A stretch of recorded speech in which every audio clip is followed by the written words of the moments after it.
Hello, hello, hello, BRI'S Heat family. We are here with this one pan lemon herb chicken and rice. That is a mouthful, but this is probably one of the best and most simple, easiest recipes that you'll find on my channel. So I'm so excited to get started with you guys today. As always, like, comment, subscribe. All of the seasonings, ingredients, and measurements will be listed below in the bio. If you do give this a try, I would love to see it on Instagram. So I'll have my Instagram and my TikTok and all of that mentioned below. So if you give it a try and you want to make a video or shoot me a DM of the finished product, I would love to see it. So I went and seasoned the top of my chicken thighs. This is where the skin really is. I like to also open it up and get into where the meat is, so that can also have some flavor.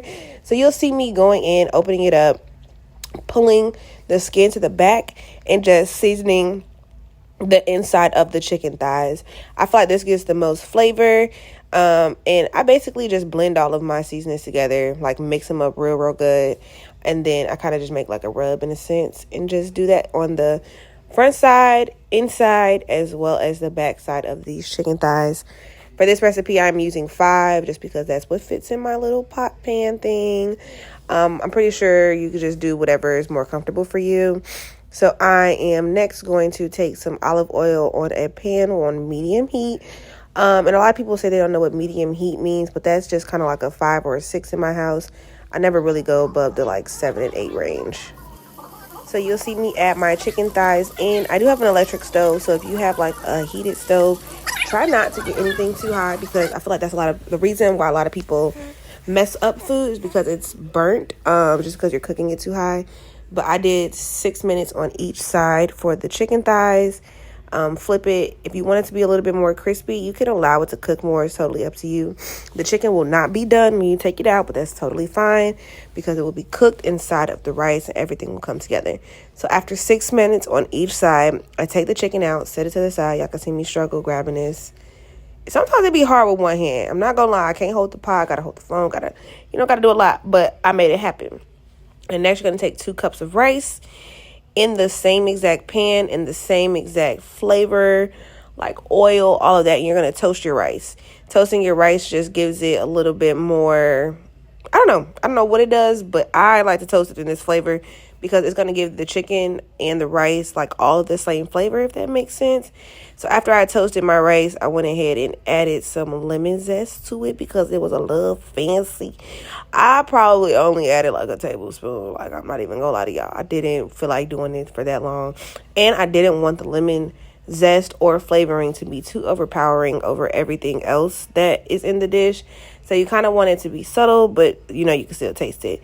So I went in and added my 4 cups of water because I'm making 2 cups of rice. You always double your water for your rice because I know a lot of people don't know how to do rice, but y'all gonna see me struggle. Why would I put this chicken bouillon seasoning? And I'm trying to like be all cool and measure stuff for y'all. And look, it's stuck. Look at me struggling, y'all. But anyway, I did a tablespoon of chicken bouillon seasoning. I would probably say 3 tablespoons of herb de Provence. I literally just kind of sprinkled it on there until the Lord told me to stop. And I think he just did.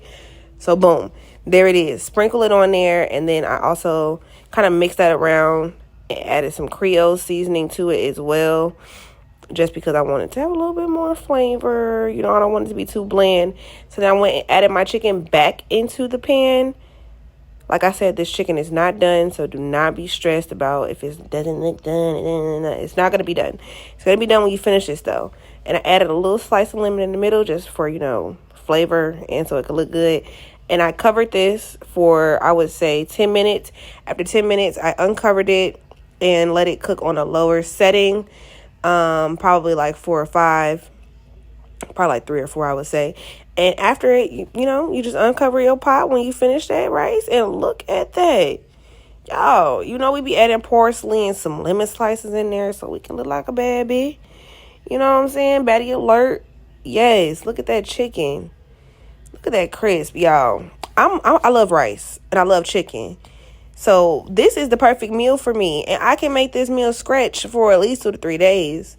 But we got to do the close-up because that chicken is juicy, baby. Don't think it was anything other than really what it really was. Oh, y'all hear me stutter. But yeah, look at that juicy chicken. That's how we come in here at BRI'S Heat. So if you're trying to learn how to make your chicken look like that, you have to watch the video, follow the steps. It's so easy. Look at this. Look at it. Just yummy. Go ahead, like, comment, and subscribe. I'd love to see you guys try this recipe. But yeah, until next time, this is what we got, y'all.